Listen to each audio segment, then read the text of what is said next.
Әлемдегі тұңғыш ядролық қаруды 1945 жылы ақш сынақтан өткізді. Артынша ақшқа қарсы тұру үшін Кеңес одағы да ядролық қару жасады. Атомдық сынаққа бөлінген 18 миллион гектар жерге бұрынғы Семей облысы, Павлодар және Қарағанды облысы жерлері кірді. Алғашқы ядролық қару 1949 жылы 29 тамызында Семей полигонында сынақтан өтті. Куәгерлердің айтуынша жарылыс айналасын жайпап салған. 1951 жылы уран бомбасы, 1953 жылы ауырлығы 50 килотонна болатын бомба дәл осы Семей полигонында жарылды. Жалпы полигонда сынақ 40 жылға созылып, қазақ жерінде 456 ядролық жарылыс жасалған. Қазақстанның тұңғыш президенті Нұрсұлтан Назарбаев полигон жайлы былай деген: Қазақстан аумағында іс жүзінде 40 жыл бойы жүргізілген үздіксіз ядролық қару сынағы жерімізге және ұлтымыздың денсаулығына алапат зиянын тигізді.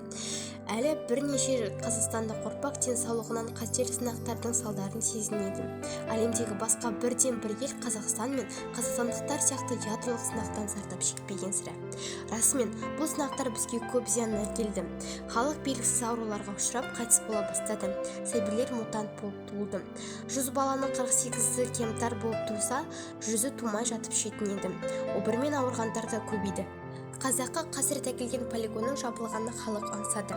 1991 жылы КСРО басшылығының келісімінсіз полигонды жабу мәселесі талқыланып, парламент сессиясына Нұрсұлтан Назарбаев жауапкершілікті өз мойнына алатынын айтты. Осылайша 1991 жылы 29 тамызда Нұрсұлтан Назарбаевтың жарлығымен Семей полигоны жабылды. Решением нашего правительства мы закрыли этот источник смерти.